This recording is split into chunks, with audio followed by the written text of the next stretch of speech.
Hey y'all, happy Friday. Everyone who reads must converse. Noah. Um, what a week. Just like always, right? I mean, geez. What's going on this fall is a lot of changes. The reading has been great. I'm just going 90 to nothing. So was looking at the at the camera here, setting up, and I'm like, huh? Like, is this thing straight? And really just feel like I'm pressed for time all the time, but everything's happening. There is a lot of things changing. We'll get to all that. And thanks for coming by. Very cool. So this week, I'm going to go for maybe a read first. This is Frankenstein, Mary Shelley. All right. Been working at this a little bit after Possession, halfway through. This is a reread, and it's great, amazing, heartbreaking, and um, can't wait to get to it again. I read it back in high school, so I don't know what I was thinking about making content about it too, and I'm like, what do you say about Frankenstein other than you should read it, right? Say how great it is, something like that. So I don't know. I don't know. I think it's just really part of the reading women in 2022 here, and it's just going to be part of the conversation on Fridays and maybe in wrap ups, things like this, because it is exquisite. The writing is on a very high level.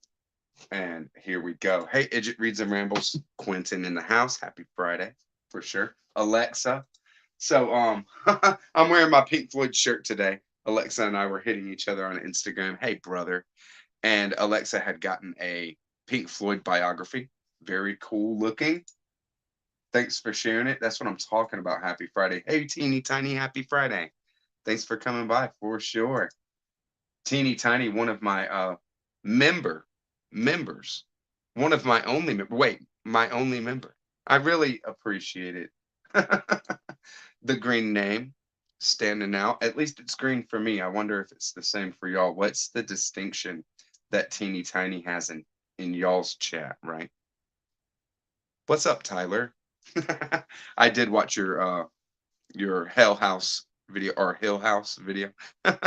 You're hilarious. It sounds like, something I wouldn't waste my time on for sure. Thanks for coming by. I love uh Tyler's channel. Y'all gotta be up on it. Tyler needs more subscribers. Every time I go to your channel, I'm like, what? Like, is everybody not watching Tyler's stuff? No, they're not. They need to. Yeah. Hey, Conrad. Happy Friday. Yes, brother. Yeah, somebody's got to do it. Hey, Jesse reads and meditates. Happy Friday. Thanks for coming by. Yo, happy Friday, everyone. That's what I'm talking about. Yes. Thanks for throwing up the hands as well. Kind of a Noah emote. Hey, check it out. I have my own emoji for my channel, right? Throw up the hands if you dig everyone who reads it must converse, right? Maybe I'll make it a thing. Throw up the hands on my videos. If you're just a watcher, even just as a comment, throw up the hands, right? Somebody's got to do it. Yep. Mama's the one to do it.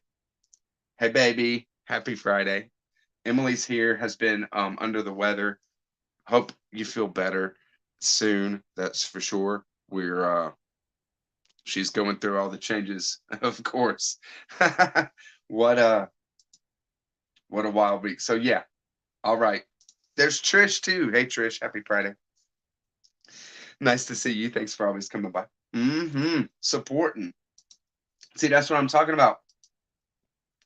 And O'Connor, what's my favorite Zappa record? My favorite Zappa record is Joe's Garage, right? The one with Watermelon and Easter Hay, what you shared.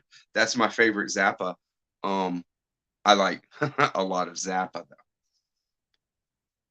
Heck yeah. I think you showed something from Chunga's Revenge as well. But yeah, Joe's Garage is epic. It's totally epic. So Frankenstein, it's current reading.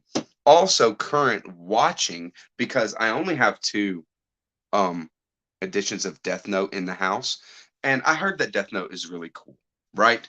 So I wanted to check it out for a really really long time.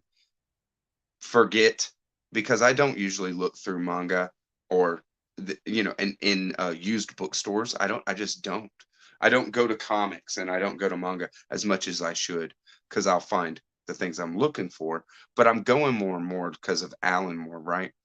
But I've had these two Death Notes on the shelf.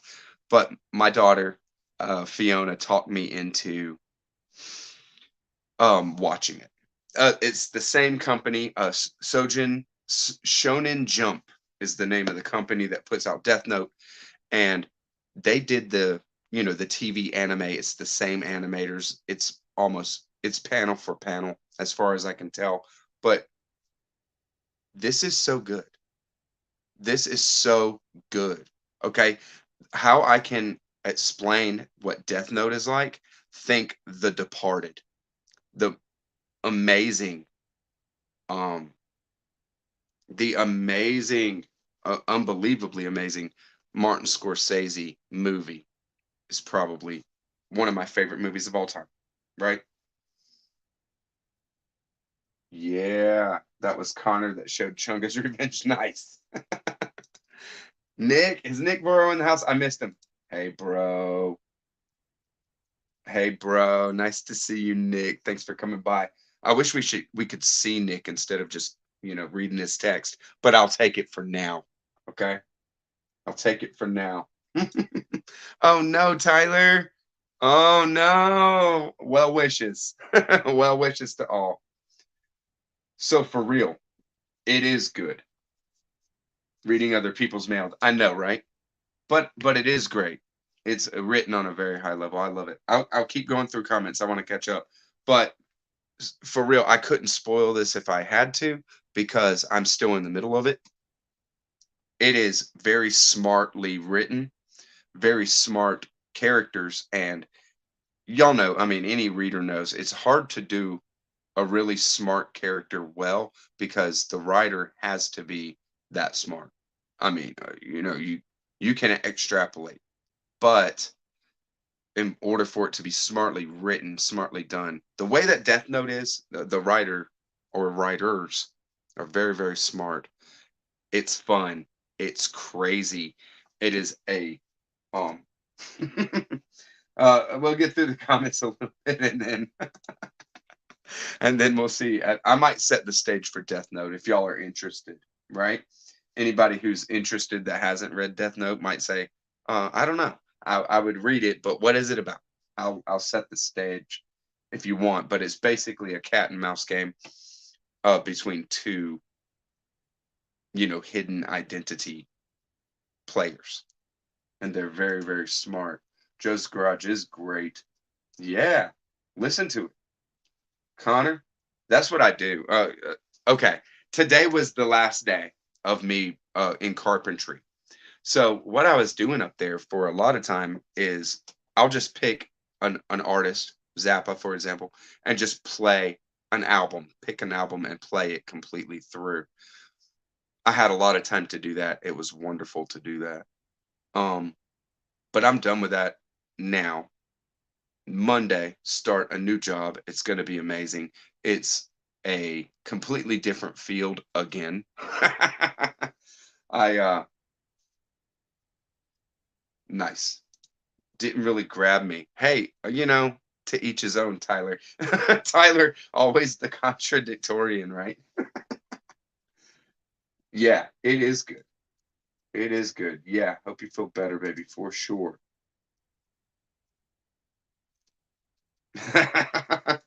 Yeah, right. I mean, it's a lot of time spent to listen to Zappa's whole discography. Hey Jack, happy Friday, brother. Nice to see you. Sorry about that. Thanks for coming by, for sure. I love The Departed so much too. It's ridiculous, right? Yeah, yeah. Yeah, throw up the hands, baby. Okay, is it I don't know if it'll work. Is it a Noah emoji, right? I don't know if it's that. I don't know if it's that. You know, able to kind of be put into just my thing because it's so much a part of just regular emotes, right? Didn't finish as strong as it started. I heard that as well. That the second half, or when they move on to other characters, that it's not as strong. But I'm along for the ride. I'm gonna get the whole thing before I really talk about it. Of course, it's backlisted now when it comes down to it. People know the story, so I'll probably just talk about it very freely when I do talk about it. What? Oh no! How's that ankle? Stop, Quinn. That's ridiculous. Yeah, you should, Jesse, for sure. Y'all are freaking killing me tonight. Oh, nice. You don't know how to make that emoji? You're so silly, Mom. All right. So, the supernatural part of Death Note is really cool.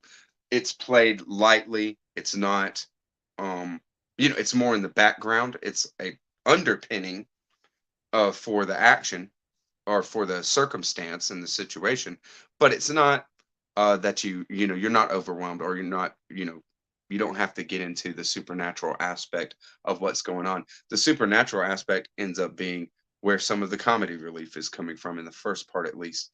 This grotesque demon, evil demon, is just kind of floating around with our guy. and he's silly sometimes. He doesn't care, and he's just kind of along for the ride.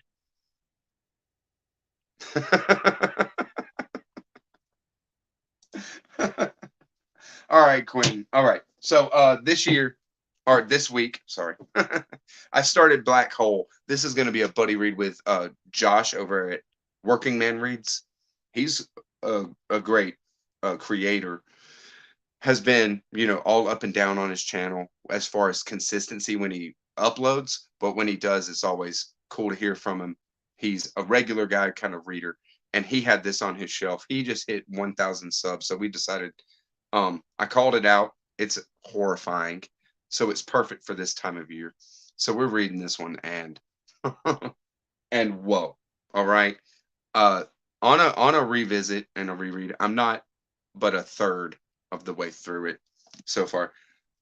This is very grotesque as well, and knowing what like knowing what the story is not taking away from it so much, even though this is a story that is like you can only experience it once. There's a twist, there's a real ending to it where a reveal or the story becomes something that you can't experience second, twice, right?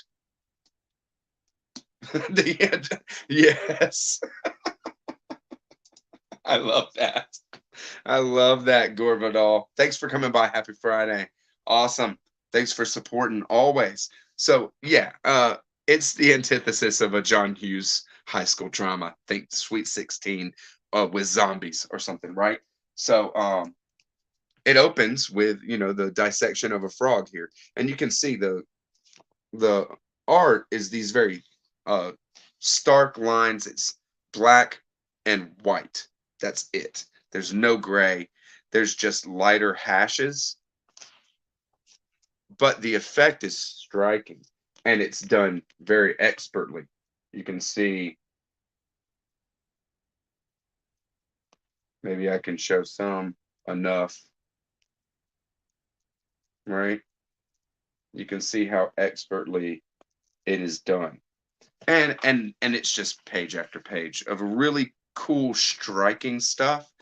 And this is a high school drama with an STD that is running through this town that causes mutations and physical deformities in the people that it affects, and it's in the high school, right? So these kids are getting mutations, and the mutations are horrific. Maybe a mouth somewhere it's not supposed to be, maybe a tail, maybe your skin peeling off, things like this. And it's it's a little tough to take sometimes when you're like, oh, you know, whoa. Because my imagination is great. But when you have somebody else giving you the visuals, you're going to get something that you wouldn't have come up with yourself. And then um Black Hole has these kind of dream sequences. Black Hole is very cinematic in the way that it's delivered, and there's these kind of dream sequences, or you go into the inner mind or inner thoughts of characters, right? And that's depicted visually on the page, and it's horrifying as well, but allows Charles Burns to be surrealistic in it. It's very, very cool, and this is a reread for me as well. So when it comes down to it, I know it's coming up. I'm not going to talk about it and spoil it now. Maybe Josh and I will do some content afterwards. If not, I might talk about it. I don't know. Might just save it for Friday lives, right? I like this Friday lives being really my weekly wrap up, right? So that being yes, Quintin, my hero, my hero. Nice, nice, Alexa. You're so funny. You can experience it twice if you completely forget the first time that you read it, right? It's not a twist ending. It's not a twist ending. It's just okay. Think like it's a genre swap or something like that, I would say. And that's all I'm gonna say because anything more would be spoiling. Sometimes it does, kind of insult the intelligence of the reader, or just a writer going for a literary device rather than hashing through an idea more and coming up with a satisfying plot conclusion, something like that. Maybe I'm with it. I'm with what you're saying there. um when it's done well, twisty surprise endings or good reveals, wonderful reveals at the end of stories. That's my jam. That's my jam, right? And that reveal can be drawn out over the last quarter of a book even. But a wonderful reveal done very well in literature is one of my favorite things. But I love the twist as well. I mean, I love some Chuck Palahniuk. Okay, and I don't really, I don't know if I'll ever reread some Chuck Palahniuk. I may reread Survivor. I may reread Beautiful You because I love that book. I think it's actually Chuck's best storytelling is in Beautiful You.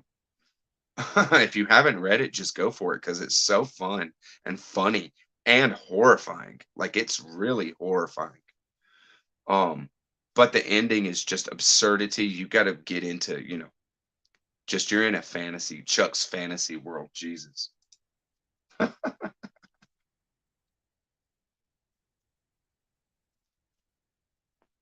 I think so too, Quentin, for sure. Unless, but if they know a kind of reveal is coming, right? Who is Kaiser Soze? You didn't like it? You didn't like Usual Suspects? I like it. But I didn't think that it hit. I didn't think that the twist in Usual Suspects hit the way that, most people acted like it did, or like, as it was mainstream. It's such a landmark for that.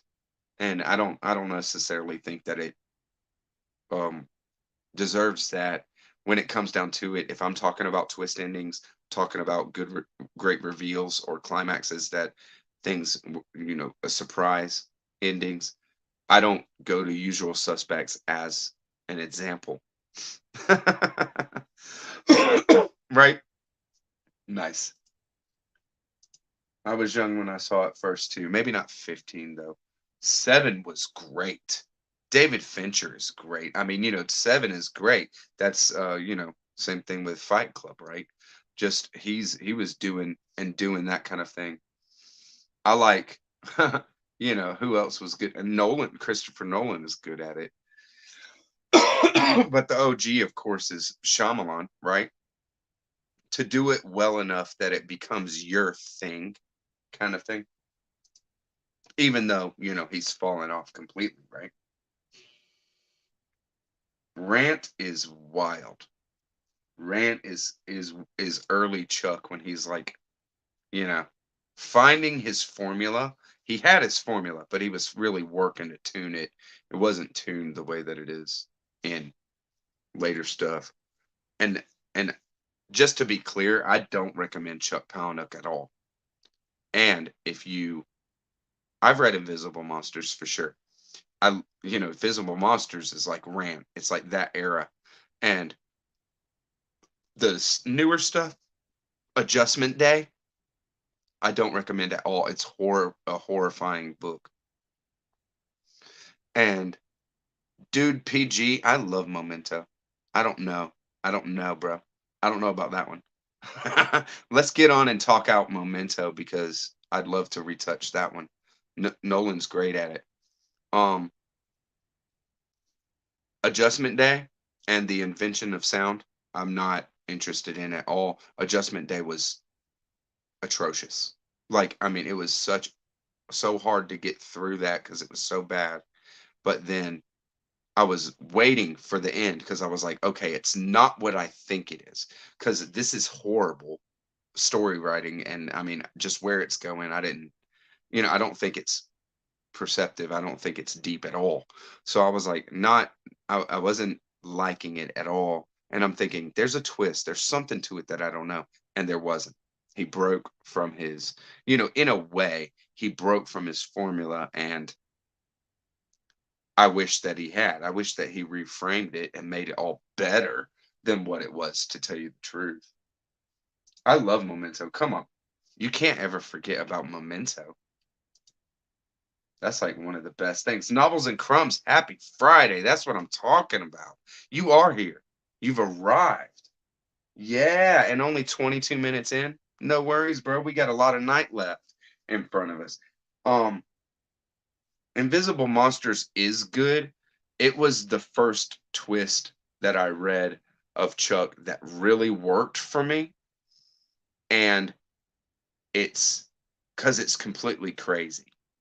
The way that what Invisible Monsters, the story is, and what the twist is, like what the reveal is that reframes the narrative, is so outlandish that you're like, yes, like give it to me. He pulls it off. He does it. So we'll see. If that sounds good, read it. Invisible Monsters is early Chuck though. Remember the ending to Old Boy, wonderfully disturbing. I have not watched it. I've been told too many times, and I don't have it, and I haven't got access to it, and I just forget. You know, I gotta watch it. Nick Voro, Lullaby was good. Part of that early period. That's right. Lullaby is good. I think that they were making Diary into a movie. That's what I heard last, or it's Lullaby. I don't remember which one, but I heard one was in production. But whatever. It's so hard to keep what's going track of what's going on. Like what is going on? And like, am I reading right now? Is a book in my hand? Are my eyes are there letters? Am I perceiving those letters and make creating words out of them? Books over 250? That's why I stick with the short stories. Okay. Alan Moore's Illuminations.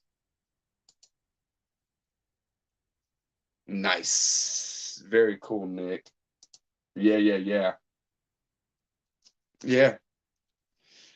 I referenced it earlier. Pink Floyd, The Dark Side of the Moon. It's epic and amazing, and you know, part of my what has formed me to be the one. There you go, Nick. That's what I'm talking about. Everybody who loves Memento, say you love Memento. Hey, PG, you are welcome to dislike Memento if you like. I read two more stories out of Alan Moore's Illuminations. So I read the second story, which is right after Hypothetical Lizard. It's called Not Even Legend. Okay? These are things that it is not even legend. It's a great title for the story. Um it's a very short one, an idea, a cool piece about um you might say an alien, you might say an extra dimensional being, um, or something like this. A different type of being infiltrating a group of paranormal researchers. And it is a kind of being that nobody's ever thought of it yet. Uh, they are completely undetectable or something, but there might be ways to find out about them. So they are that on, stopping people from talking to about them. So it was cool. There's some really cool ideas with that. And I will talk about these stories just kind of a little bit now because they're short. Both of the ones that I read were short, and I don't know if I'm going to do dedicated videos for that. I might just send people here to say something about it, or they'll come up in future when I'm talking about other stories, just kind of reference them if there's something to, reference. But one of the funny things and cool things, see, that's Alan Moore has cool ideas in anything that he does. And these ideas um kind of serve to hook you a little bit, and you're like, okay, what is this, how is it going to work out? And most of the time it's messy, or it's shocking.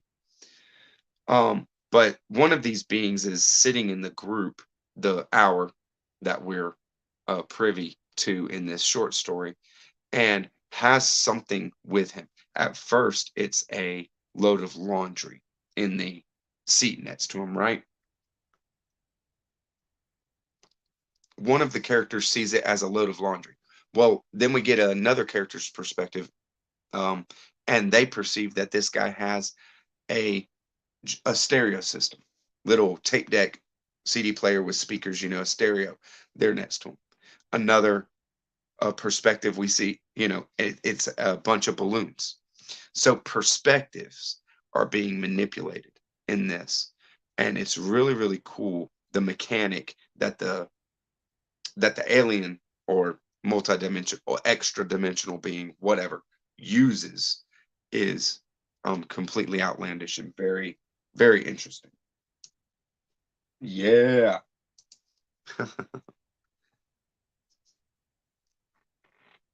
Nice. Psh, I loved who was talking about the awakening.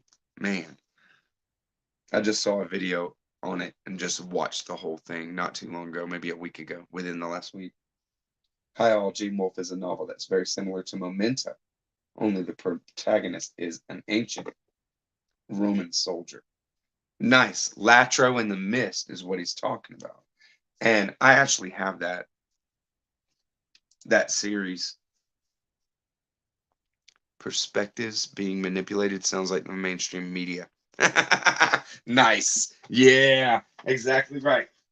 Sounds like the mainstream media stares blankly at screen, you know?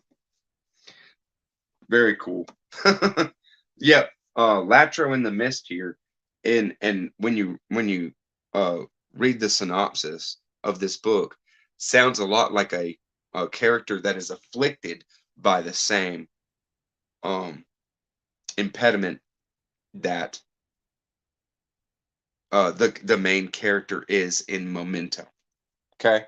So a ancient Roman soldier, and this is two novels that were put together in one, which is how Gene Wolfe rolls, right? He's either writing short stories or he's writing double books and putting them into one volume.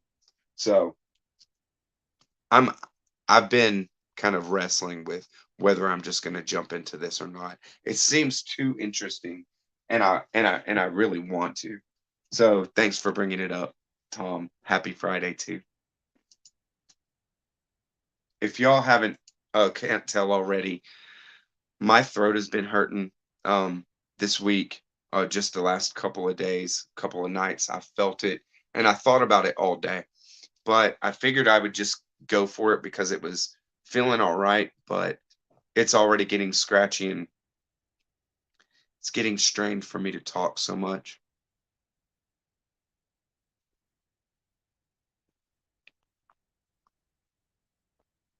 Quintin, you're gonna love Jerusalem. You're gonna love Jerusalem, Quentin. It's got everything right, and ghost orgies. So, the second story that I read from Alan Moore's Illumination is the titular story. I read um, Illuminations, and in that is a really weird kind of Twilight Zone ish man who just we meet him right when he has lost his wife and kids through a divorce, and he has nothing. He's completely lost, and he's like lost a sense of himself, and he's looking through pictures, old pictures, life of his life, and he's searching for meaning. And this is and he's aware of what he's doing. He this is dealt with very with a lot of understanding, and he decides to take a trip to this childhood place that is in these pictures. They would go on a family vacation every year, and there's a beach and an amusement park. I guess think, Coney Island, something like that, right? And they go, oh no, to be going around our house. I guess it's going around our house too, Tyler. Something, you know, some fall funk, right? We might have a laid back weekend indoors, right? Oh well. Um, he goes on a trip to this, amusement park, which is now completely different than it was when he was a kid, right? And there's this weird kind of surreal blending because he keeps jumping.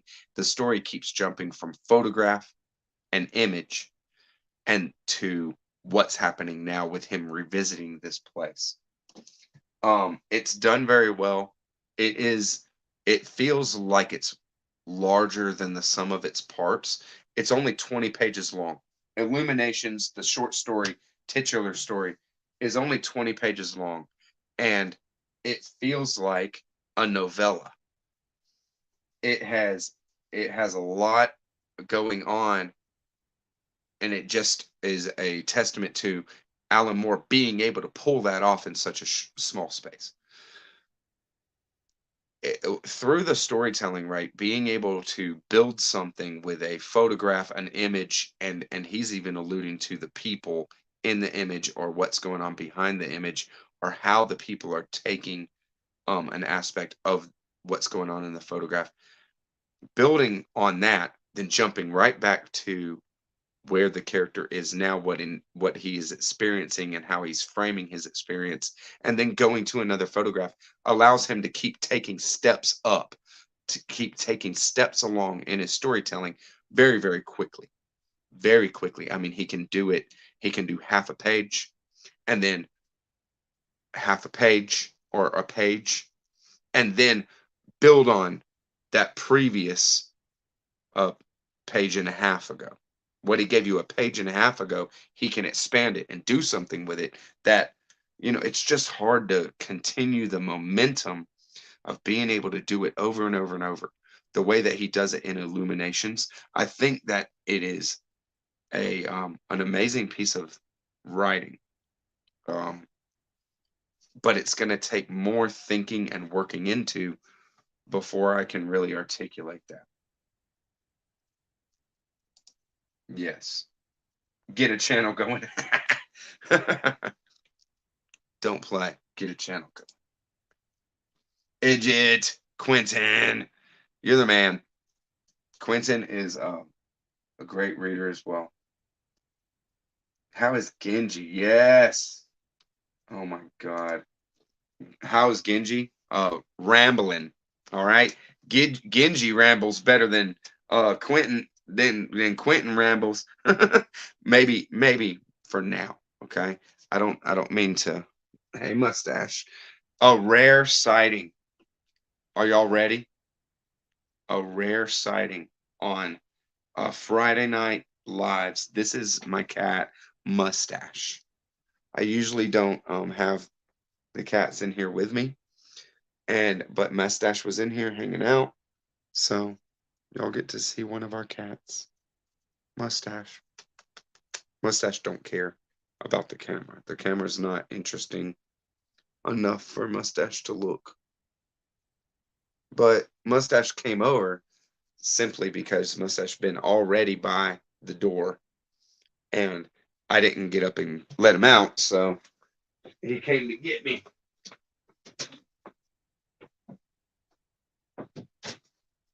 All right. Bye. Thank you. Thank you guys.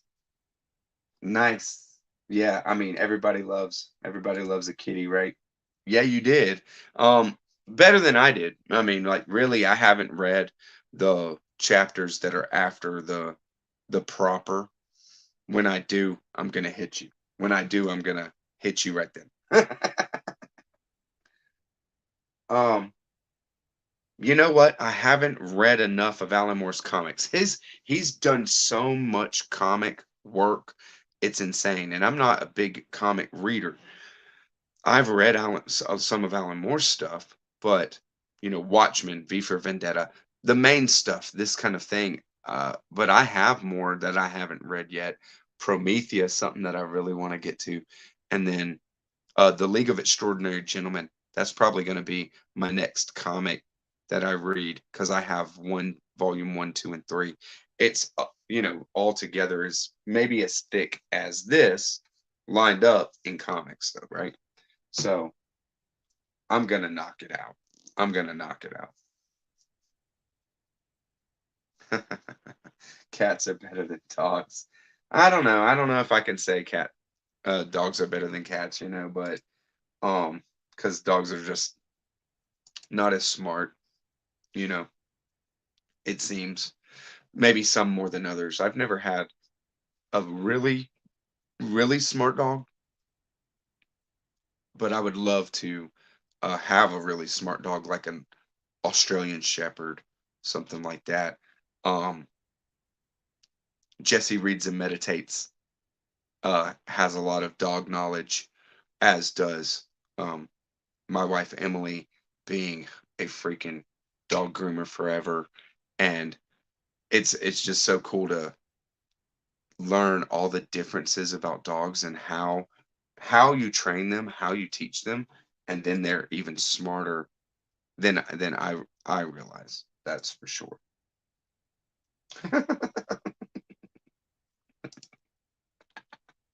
Y'all are so funny.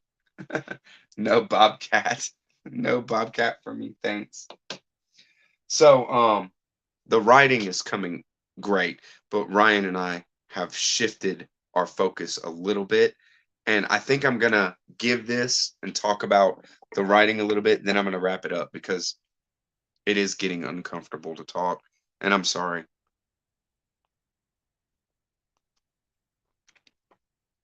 But um, Ryan is a guy that has big ideas and a lot of ideas and has started a lot of projects, started many books, things like that, right?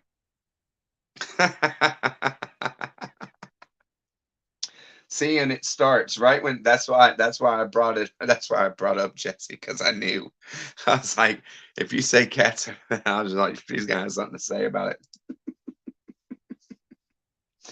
Ah, so our main thing, our idea now, because there is just a propensity in Ryan to start projects. He brought this up earlier in the week.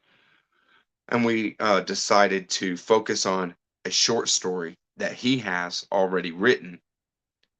I'm gonna get to it tomorrow, proofread it, edit it, go through it in an editing capacity, write some whatever it takes to get it finished. It's almost finished, completely finished. So I'm gonna do that for him, and then tomorrow evening he's coming over here, and we're gonna get it finished, completely finished. So he'll have a short story to share by the end of tomorrow night, hopefully. And if he wants to add some more or augment it in any way after that, that'll be just, icing on the cake. I have a short story that I've been wrestling with and had a a I wouldn't say like an aha moment, but I saw clearly where I what the story was doing so that I don't do more and I don't do less. That I let the story tell what it's going to tell effectively and cut out any extra and make sure and give everything that's needed. And I saw it. So it's going to take a revision, maybe two. I'm going to write it the way that I see it, and then I'm gonna have to maybe put it down or let some others, let Ryan read it. Maybe let some others read it with a discriminating eye, give me notes, and then one rewrite, and it'll be done. Because I think I see the short story, right? Short story is a great thing to share as well. Like I said, Ryan is getting on with me. I think I called it at the I don't have my phone on me. I'm sorry. I have it charging over there. Um, I think Ryan is getting on with me with in the first Friday in November. I think that's the Friday that we said that he's going to get on the live, and that live is going to be writing focused. I'll do some Friday reads at the beginning, maybe depending on what we're into. I don't know, but it is to kick off the writing project, the writing aspect of the channel, and we will be prepared um to share these things. Um, I think that there's a little teaser coming, maybe for Halloween. Ryan's short story is uh creepy. Okay, Ryan's short story is creepy. And so it works well for Halloween. It works well for this kind of thing. So I think we might do some kind of teaser action with that, give you some of the story, give you some of the phrasings or something out of it on Halloween.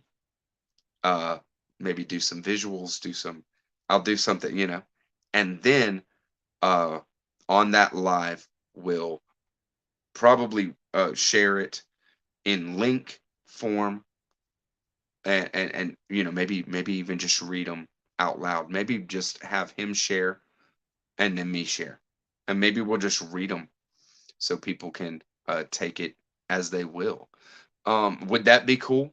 Let me know in the comments, and I will do timestamps for this one tonight. I wanted to make it, I knew I was probably not going to be able to last an hour with my voice, right? And so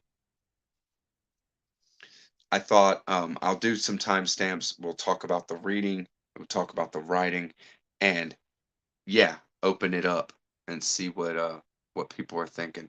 Later, Quintin. I'm ending soon, that's for sure. So thanks for coming by. Always happy Friday. Rockin', rockin', rockin'. Um, the writing is going to open up all kinds of new discussion on the channel, and not very new because I have playlists and aspects of this on my channel already. Sci-fi, philosophical sci-fi, spiritual exploration through texts, these kind of things are my interests, right? So I'm gonna do it, do this writing. But when we're sharing, especially if we're just kind of talking through writing process and where ideas come from, I'm going to get a lot more into sharing the ideas from spiritual texts, esoteric spirituality, Hermeticism, Kabbalah, even Buddhism, Hinduism, uh, I Ching stuff. All I mean, it's there. Okay, it's part of things that inform how I look at the world, and how I look at the world, inside is very unique, right? And the kind of thing that I'm going to create with Ryan in a fictional way is going to be completely wild and awesome, but maybe bonkers as well, right? You know? I can't wait. It is going to be great. Yes. Thanks for always supporting so much, everybody. Y'all are the best. See me in the Hold On project. Oh, I would love it. I would love to submit to the Hold On project. That would be very cool. Um, Perhaps I shall. Yeah. Yeah, later, bro. Teach us how to write. There will be no tutorials on how to write coming from my channel. There will be, I mean, I am totally fine with saying this is how I've done this, right? I find my writing process, to be a lot like um the process depicted in King's on writing, where King says that he kind of gets into a flow, and he has kind of a muse, a personality within him, which I kind of subscribe to as being higher self or something, right?